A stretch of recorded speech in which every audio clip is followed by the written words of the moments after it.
எல்லாருக்கும் வணக்கம். நான் தான் உங்க விமல் வர்மன் பேசுறேன். நேற்று சவுக்கு சங்கர் மீடியாவில் மீண்டும் ஒரு மருத்துவர் ஐயா அவர்களுடைய ஒரு நேர்காணலை பதிவு பண்ணியிருக்காங்க. மாநாட்டுக்கு பிறகு பார்த்தீங்கன்னா நேற்றோ ஒரு முன்தினமோ அந்த பேட்டியை எடுத்திருக்கிறாங்க. அந்த பேட்டியில் பலவிதமான விஷயங்கள் சவுக்கு சங்கரால கேள்விகளாக பார்த்தீங்கன்னா கேட்கப்பட்டிருக்கு. அந்த கேள்விகளுக்கு மருத்துவர் ஐயா அவர்களும் பதில் கொடுத்திருக்காங்க. மருத்துவர் ஐயா அவர்கள் பார்த்தீங்கன்னா கொடுத்த பதில் மற்றும் சவுக்கு சங்கர் கேட்ட கேள்வி, இதை பற்றிய ஒரு சில விளக்கங்களை பார்த்தீங்கன்னா நாம சொல்லலாம் அப்படின்னு வந்திருக்கேன். விளக்கம் மட்டும் கிடையாது, சில கேள்விகளையும் மருத்துவர் ஐயா அவர்களை நோக்கியும் பார்த்தீங்கன்னா வைக்கலாம் அப்படின்னு வந்திருக்கேன். குறிப்பா சொல்லணும் அப்படின்னா பூம்புகார் மாநாடு பற்றி ஐயா அவர்களை பத்தி சொல்றாங்க.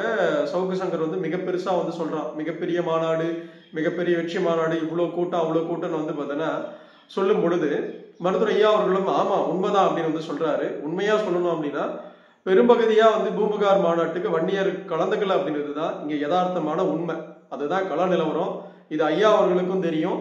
இங்க சவுக்கு சங்கர் உட்காந்து பேசுறான் தெரியுமா, அவனுக்கும் தெரியும். இருந்தும் போக வன்னியர்களுடைய பாத்தீங்கன்னா மிகப்பெரிய மாநாடாக சித்திரை முன்னிலை மாநாடு நடந்த பிறகு இதே சவுக்கு சங்கர் பாத்தீங்கன்னா இதெல்லாம் ஒரு மாநாடா, இதெல்லாம் ஒரு கூட்டமா அப்படின்னு சொன்ன அதே வாய் பாத்தீங்கன்னா இன்னைக்கு மருத்துவர் ஐயா அவர்களுடைய இந்த பூம்புகார் மாநாடு விஷயத்த சொல்லியிருக்காங்க. இதுல என்ன முக்கியமான ஒரு கேள்வி என்ன அப்படின்னா, இந்த பூம்புகார் மகளிர் மாநாட்டால வன்னியர் சமூகத்துக்குள்ள இருக்கிற பெண்களுக்கு என்ன பெரிய மாற்றத்தை பார்த்தீங்கன்னா இந்த மாநாடு கொடுத்திருக்கு, என்ன பெரிய தாக்கத்தை பார்த்தீங்கன்னா கொடுத்திருக்கு அப்படின்ற ஒரு பெரும் கேள்வியை தான் முன்வைக்க விரும்புறேன்.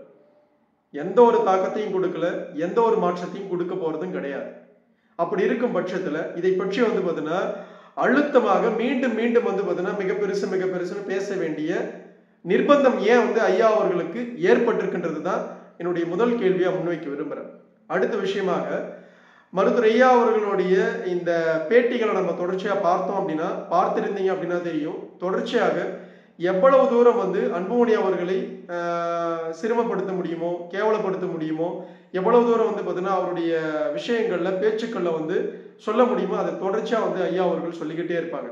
அதுல இந்த பேட்டியில பார்த்தீங்கன்னா பல கேள்விகளுக்கு பதில் கொடுக்குறேன் அப்படின்ற பேர்ல சில விஷயங்களை மருத்துவர் ஐயா அவர்கள் சொல்லியிருக்காங்க. அதை பத்தின விஷயத்தை தான் நாம இப்ப பேச போறோம். குறிப்பா பொதுக்குழு கூட்டத்தை மருத்துவர் ஐயா அவர்கள் 17/8/2025 அன்னைக்கு கூட்டியிருக்கிறாரு. அதற்கு முன்பாக 9ஆம் தேதியே அன்புமணி ராமதாஸ் அவர்கள் ஒரு பொதுக்குழு கூட்டி 2026 ஆகஸ்ட் வரைக்குமே நான் தான் தலைவராக இருப்பேன் அப்படின்ற ஒரு பொதுக்குழு கூட்டத்துல ஒரு முடிவும் செய்யப்பட்டு அந்த விஷயம் எல்லாரும் பார்த்திருப்பீங்க. புரியுதுங்களா? அந்த சம்பவத்தை அடுத்து வருகின்ற 17/8/2025 அன்னைக்கு நடக்க போகுது பொதுக்குழு கூட்டம் மருத்துவர் ஐயா அவர்களுடைய தலைமையில. அந்த அண்ணன் அன்புமணி ராமதாஸ் அவர்கள் நடத்தின அந்த பொதுக்குழு கூட்டத்துல நடுவுல ஒரு சேரை போட்டு மருத்துவர் ஐயா அவர்களுக்காக அந்த சேரை நாற்காலியை விட்டுருந்தாங்க.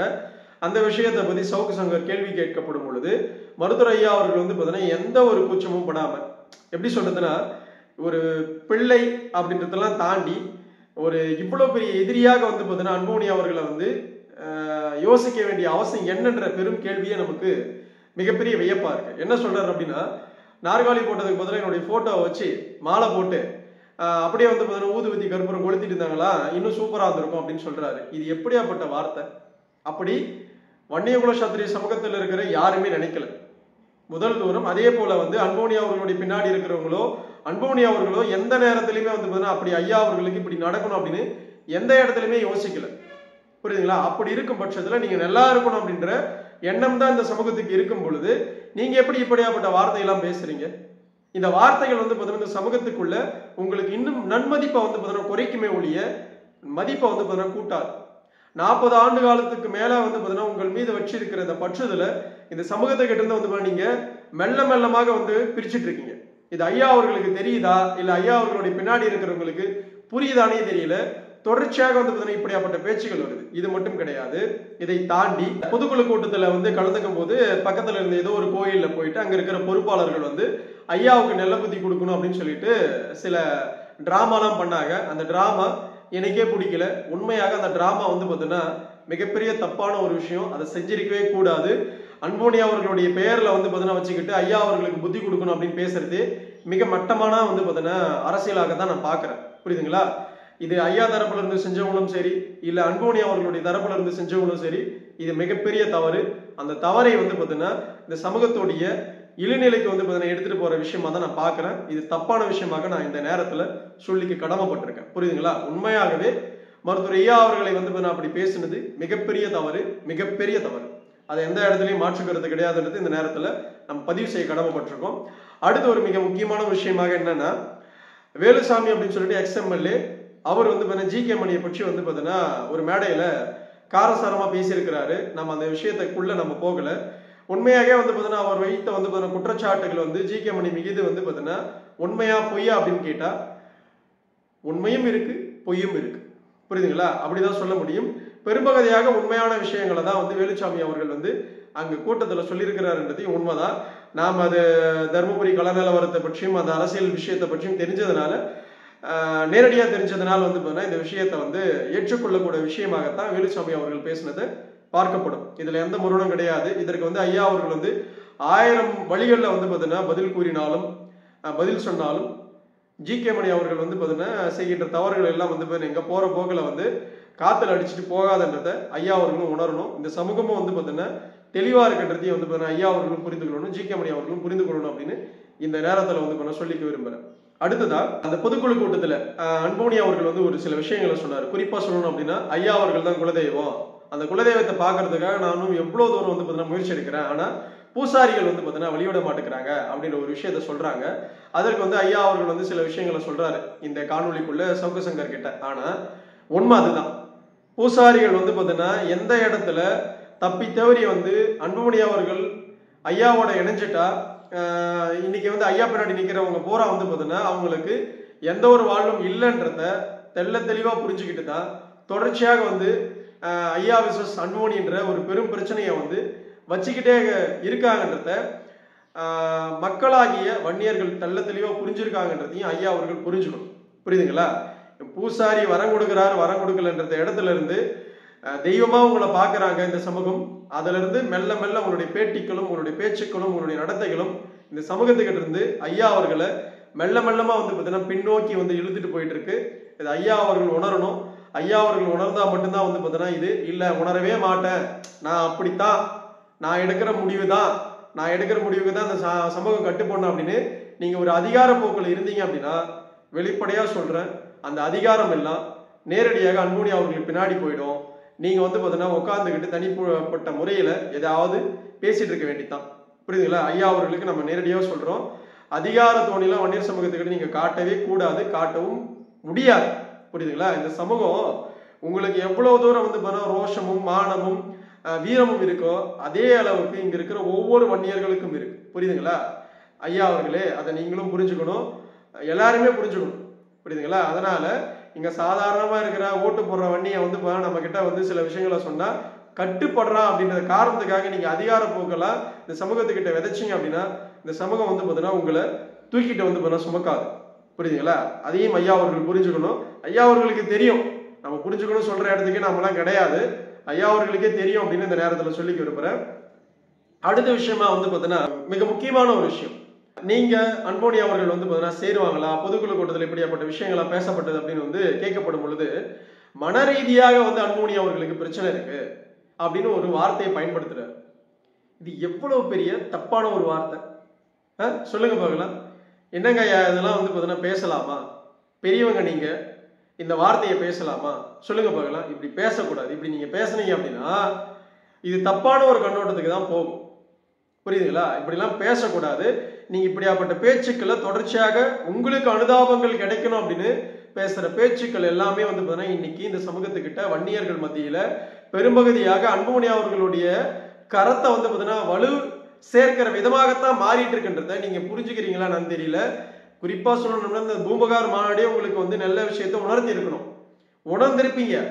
ஆனா இன்னும் வந்து பார்த்தீங்கன்னா கண்கட்ட பிறகு சூரிய நமஸ்காரன்ற மாதிரி கண்ணை மூடிக்கிட்டா வந்து பார்த்தீங்கன்னா உலகமே தெரியலன்னு சொல்ற மாதிரி நீங்க வந்து இந்த சமூகத்துக்கிட்ட பேசுற விஷயங்களும் சொல்ற விஷயங்கள்லாம் நம்ம எப்படி எடுத்துக்கிறதுன்னு தெரியல.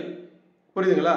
அடுத்து மிக முக்கியமான விஷயம் என்ன அப்படின்னா, இந்த பிரச்சனை முடியுமா அப்படின்னு வந்து சவுக்கு சங்கர் கேட்கப்படும் பொழுது முடியவே முடியாது அப்படின்னு சொல்றாரு.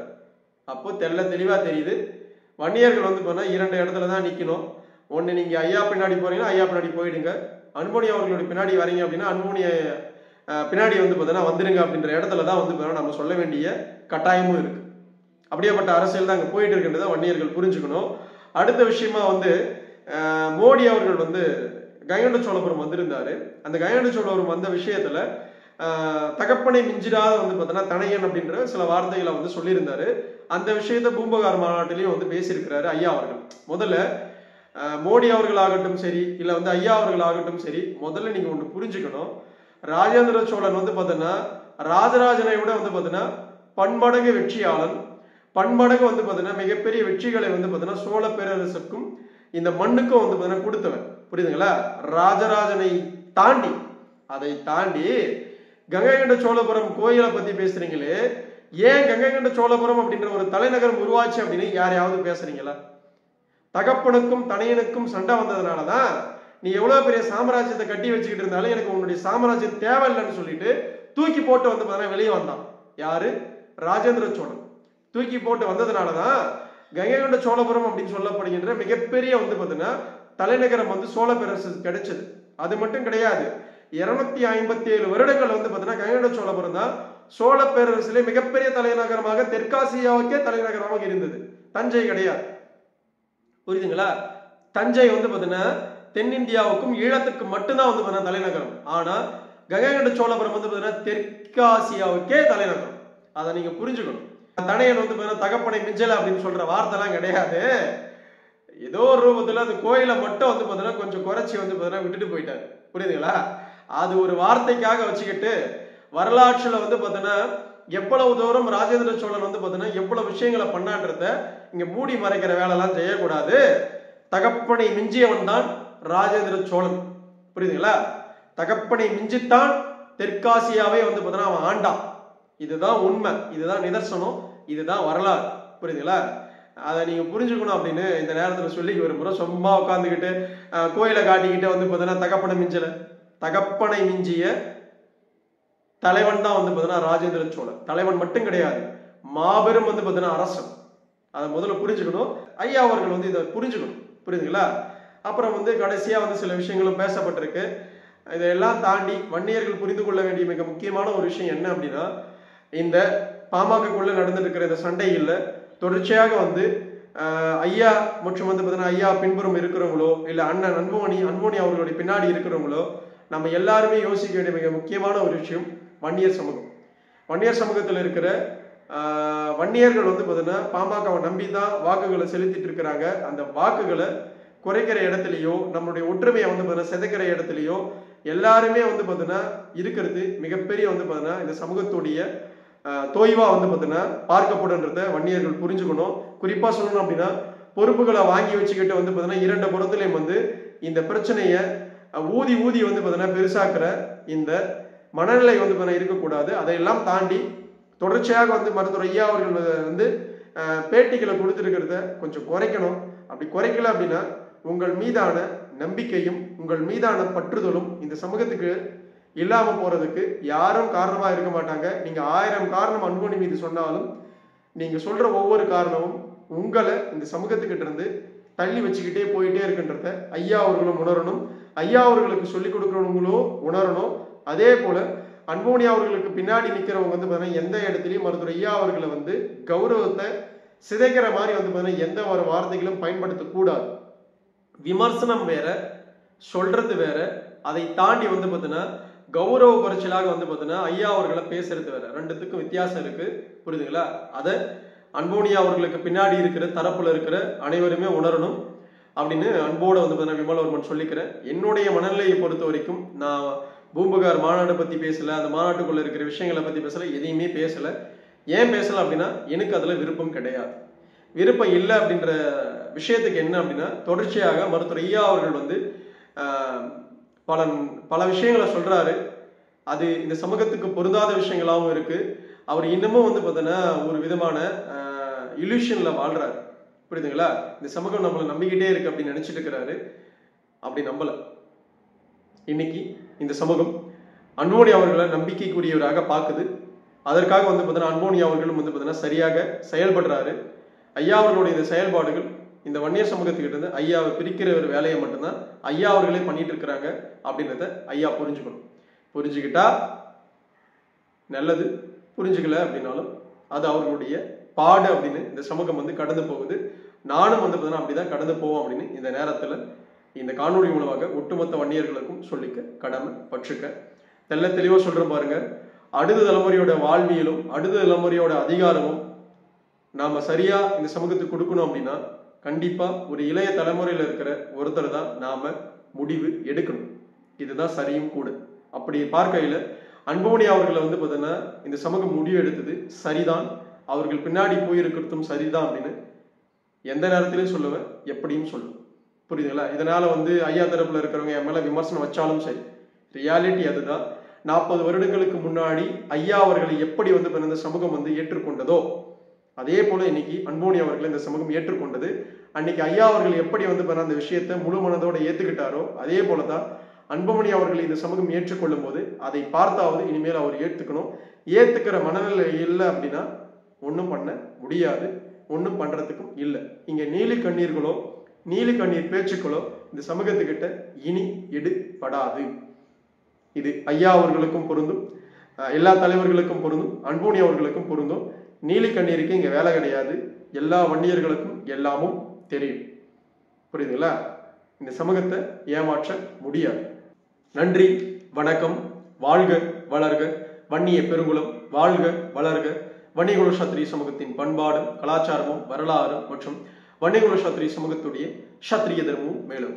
அடுத்த ஒரு நல்ல காணொலியில் உங்களை நான் சந்திக்கிறேன். உன்னுடைய பேர் சுத்தமான பள்ளி பையன், சுத்தமான பள்ளி பையன்.